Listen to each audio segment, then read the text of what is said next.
So you just pressed play on this deep dive.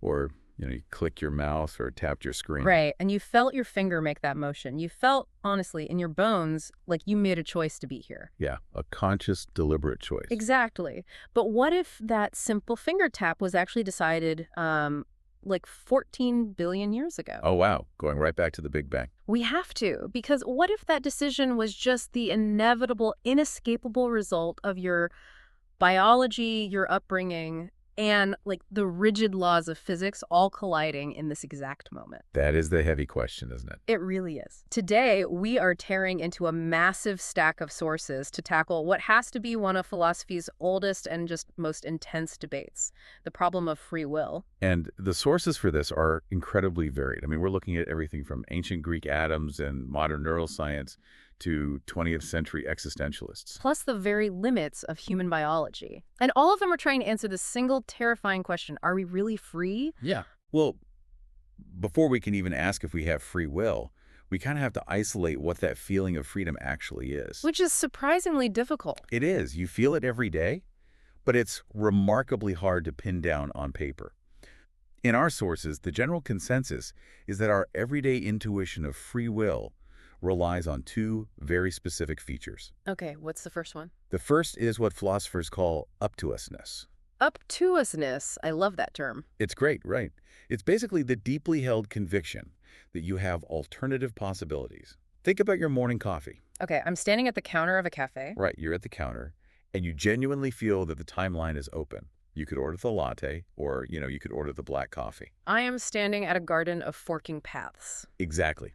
And you get to pick which path becomes reality. That makes total sense. I mean, if I end up ordering the latte, I still walk away believing I could have chosen the black coffee. Like, the alternative was completely real. Right, that's the up-to-usness. And the second feature is ultimate responsibility. Meaning what, exactly? Meaning, you hold the belief that the true origin point of that choice lies inside you. It wasn't forced upon you by a subliminal advertisement or a parasite in your brain. Or someone holding a gun to my head. Exactly. You are the ultimate author of the action. So I have options, and I am the undisputed author of the option I pick. I mean, that feels incredibly intuitive. It feels like the baseline of human existence. It does. So why on earth have thinkers spent thousands of years arguing that this basic, everyday feeling might be a total illusion? Because the moment we stop looking inward at our feelings and we start looking outward at the objective universe, that intuition just crashes into a brick wall. Ah, right, because the universe appears to operate on strict, unbreakable rules. Exactly. Which brings us to the doctrine of determinism. It's the idea that the state of the world at any given moment, combined with the laws of nature, dictates exactly one possible future. So there are no forking paths. None. If you know the position of every atom and the rules governing them, the next moment is completely 100% fixed. I want to slow down here for a second because Peter Van Inwagen's consequence argument in our sources frames this beautifully. It is such a massive logical trap. Oh, it really is. Let's apply it back to my coffee order. So Van Inwagen says, if determinism is true, my act of ordering a latte is just the necessary consequence of the laws of nature and events in the remote past. Notice how airtight that logic is. I mean, it's not up to you what happened before you were born, right? Right. The Big Bang, the formation of the Earth, my genetic lineage, I had zero say in any of that. And it is certainly not up to you what the laws of physics or neurochemistry are. No, I can't change gravity. So if I don't control the past and I don't control the laws of nature, then I can't possibly control the consequences of those two things combining. Exactly. And my latte order is just the consequence. Therefore, I never actually had a choice. I was literally always going to order the latte. And some philosophers looked at that math and just accepted it completely. Like the French philosopher D'Holbach. He's a classic hard determinist. Hard determinist, meaning he doesn't compromise at all. Not even a little bit. He argued that all events are determined by natural causes, full stop. He viewed human beings as complex machines. Just meat robots. Basically, yeah. To D'Holbach, human freedom is just a hallucination caused by our ignorance. We just don't have the processing power to see the trillions of tiny causes pushing us around. So we invent the word freedom to fill the gap in our knowledge. You nailed it. That is incredibly bleak. It turns us into literal cogs.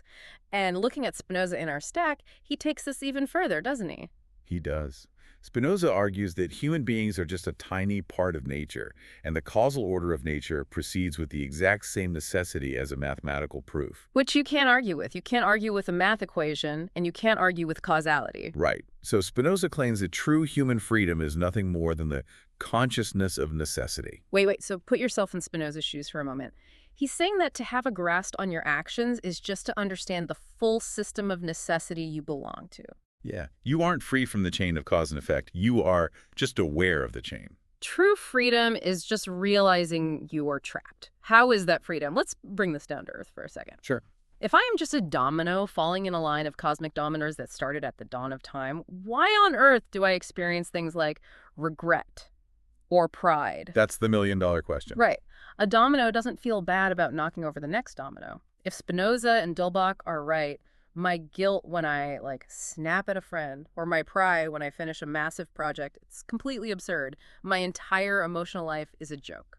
You've hit on the exact tension that makes hard determinism so incredibly uncomfortable for people.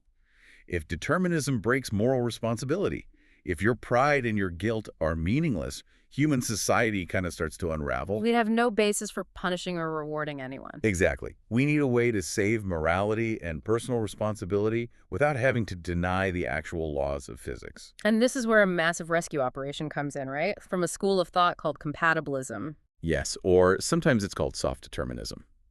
Thomas Hobbes and David Hume are the really big names here.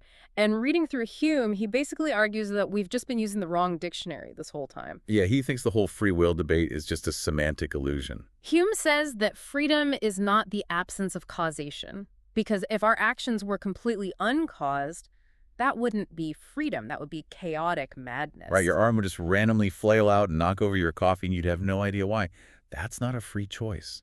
So Hume redefines the terms. He says freedom is simply the absence of constraint. This is the key pivot. If you act according to your own internal will and nothing is physically or psychologically forcing you to do otherwise, you are free. Even if that internal will was caused by a million prior events stretching all the way back to the Big Bang. So if I want the latte and nobody tackles me to stop me from buying the latte, I am free. It doesn't matter that my genetics and, a TV commercial I saw yesterday caused me to want the latte. Precisely. And modern compatibilists take this idea and run it through some pretty wild stress tests. We definitely have to talk about Harry Frankfurt's thought experiment from our sources. Oh, the Frankfurt controller. Yes, the story of Black and Jones. It is this brilliant conceptual puzzle designed to completely sever the link between moral responsibility and having alternative possibilities. Let's play this out for everyone because it's so good. Right. So we have a guy named Jones, and he is walking into a voting booth. Okay, setting the scene. He's deciding whether to vote for option A or option B. But completely unbeknownst to Jones, a brilliant, nefarious neurosurgeon named Black has secretly implanted a device in Jones's brain. As one does in philosophy thought experiments. Naturally. Now, Black desperately wants Jones to vote for option A, and Black is monitoring Jones's brainwaves in real time. Right. If Jones decides to vote for option A on his own, Black just sits back, eats a sandwich, and does nothing. But if Black sees the neural signals that Jones is about to choose option B, Black will push a button, override Jones's brain, and force him to vote for option A. Okay, so let's stop right there and look at Jones's situation. No matter what happens in that booth, Jones is going to vote for option A. The garden of forking paths literally does not exist. He could not have done otherwise. Yeah. The up-to-us-ness is entirely gone. But here is Frankfurt's twist. Jones walks into the booth, he thinks about the candidates, and he genuinely decides, completely on his own, to vote for option A. He casts his ballot. And Black never has to touch the dial. The override was never triggered. Now, who is responsible for that vote? Well, Jones is. He has to be. He did exactly what he wanted to do for his own reasons, even though it was physically impossible for him to do anything else.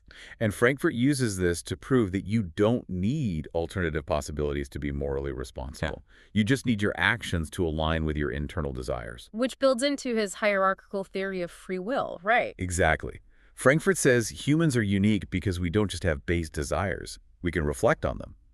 We have first-order desires, and we have second-order desires. It's exactly like being on a diet. Let's hear it. So my body is screaming for a giant piece of chocolate cake.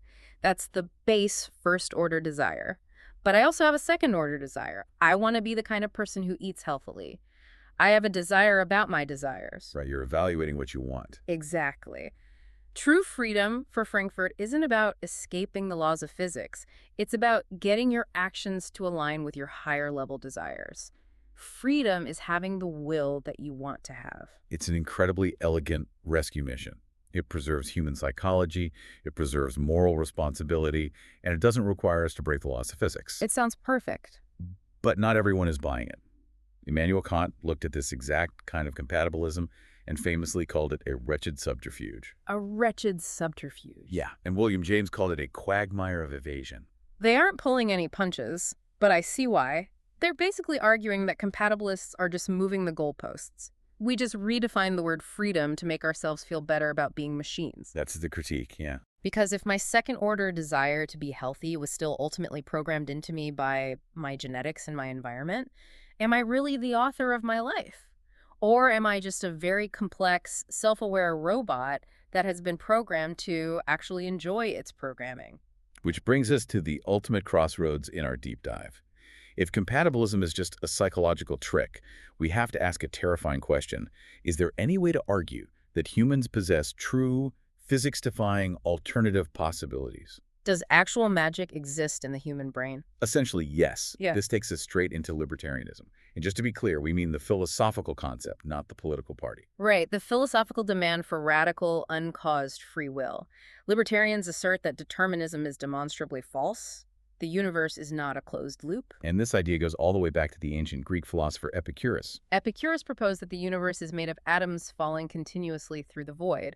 But he argued that every now and then, an atom undergoes a random, unpredictable swerve. The Epicurean swerve.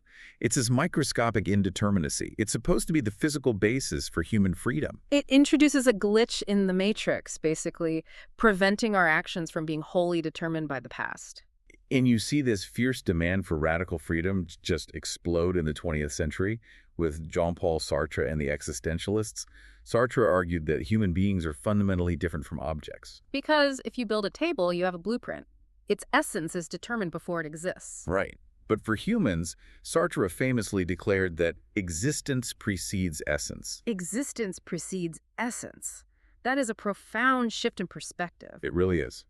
Sartre is saying there is no human nature. There's no biological or theological blueprint holding you down. We are, in his words, condemned to be free. Condemned to be free. Yeah. We're dropped into this world with no absolute rules, and every individual must act as a lawmaker, choosing their own essence through their actions. But I mean, I see a massive flaw here if we put Epicurus and Sartre in the same room. Okay, what's the flaw? Sartre wants this profound, heavy moral responsibility. But if my choices rely on an Epicurean atom randomly swerving in my brain, how is that freedom? I see where you're going. If I'm ordering coffee and a quantum fluctuation in my cortex makes me blurt out tea, I didn't choose the tea. Probability chose the tea. A random brain spasm isn't a deliberate, responsible choice. It's just a dice roll. You've just perfectly articulated the libertarian dilemma. It's the trap they cannot seem to escape. If an act is caused, it's determined by the past, which ruins freedom.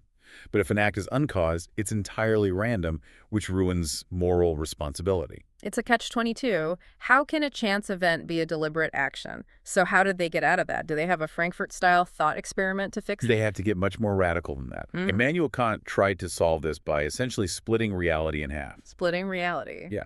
He looked at the scientific revolution, at Newtonian physics, and realized that the natural world, the world of space, time, and biology, is completely locked into cause and effect. Morality cannot survive in a clockwork universe. So what did he do? Kant posited a second layer to reality. He called it the noumenal realm. So he just invents a hidden dimension outside of space and time? He felt he had to. He argued that our true self, our rational agency, exists in this noumenal realm, totally free from the laws of physics. Okay, but how does that connect to my physical body? Well, this noumenal self freely chooses to obey moral laws, and somehow, though Kant admits human minds might never fully grasp the actual mechanics of how this free choice reaches across the boundary into the physical world and initiates our physical actions. Okay, so we have gone from the Big Bang to brain monitoring neurosurgeons to quantum swerves to Hidden dimensions outside of time. I want to bring this back to you, the listener. Good idea. Why does any of this abstract metaphysical theory actually matter for how we live our daily lives? How does it change the way we love or the way we judge each other? It matters deeply because our entire social reality is built on the assumption that we are the authors of our actions. P.S. Strawson, another philosopher in our stack, brings up what he calls reactive attitudes. Reactive attitudes. Yes, these are the deeply human emotions of gratitude, resentment, forgiveness, and anger. Think about it like this. If you step on my foot by accident because you tripped, I might be momentarily annoyed, but I forgive you instantly. Because it was an accident. Right. But if you look me in the eye and intentionally stomp on my foot, I feel intense resentment. My entire emotional reaction depends entirely on whether I believe you chose to do it. And Strawson argues that these reactive attitudes are so deeply wired into human life that we couldn't abandon them, even if a scientist proved determinism was 100% true tomorrow. We just wouldn't be able to turn off the resentment or the gratitude. Exactly. But this sparks a massive, heartbreaking debate about love. Can you genuinely love someone? And can their love for you have any meaning if we are all just biological machines executing a script? That is the ultimate stakes right there. Because if my spouse loves me simply because a chain of neurochemical reactions in their brain force them to, it suddenly feels incredibly hollow. It feels like a simulation of romance. Right. And many philosophers agree that love must be freely given to be valuable. But look at Dirk Pereboom in our sources. He's a hard incompatibilist, right? He is. He believes determinism is true and free will is a total myth. Yet he argues that true love doesn't require libertarian magic. How does he justify that? He points out that parents love their newborn children fiercely. The child didn't freely choose to be lovable, and the parent didn't consciously choose to love the child.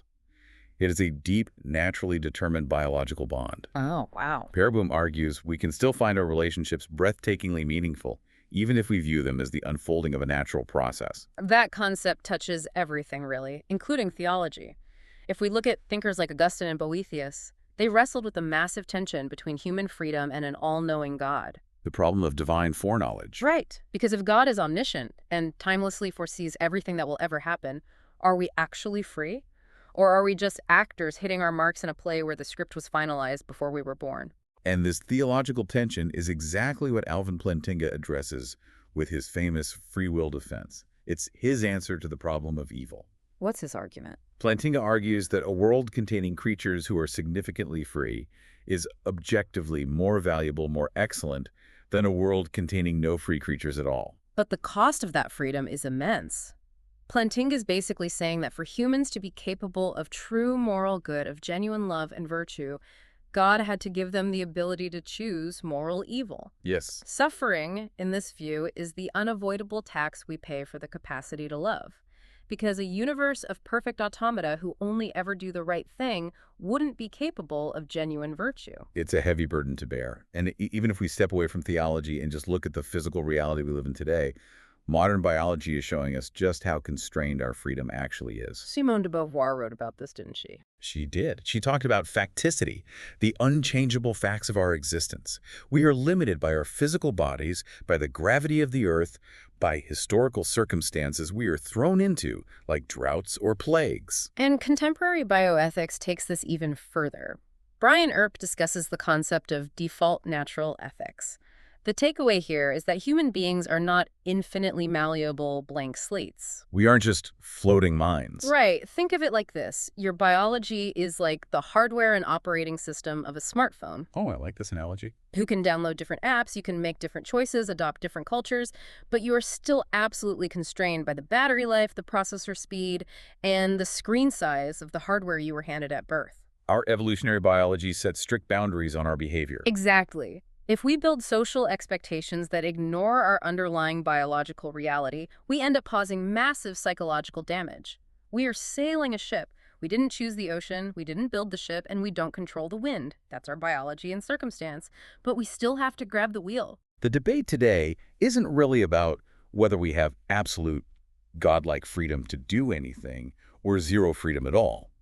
It's about mapping the exact dimensions of that operating system. Finding out where the boundaries are. Right. It's about figuring out what kind of control we do possess and how to exercise it responsibly within the very real constraints of our biology and our universe. So the next time you make a choice today, whether it's what to eat for lunch or how to respond to a frustrating email, Take a second to notice what is actually happening in your brain.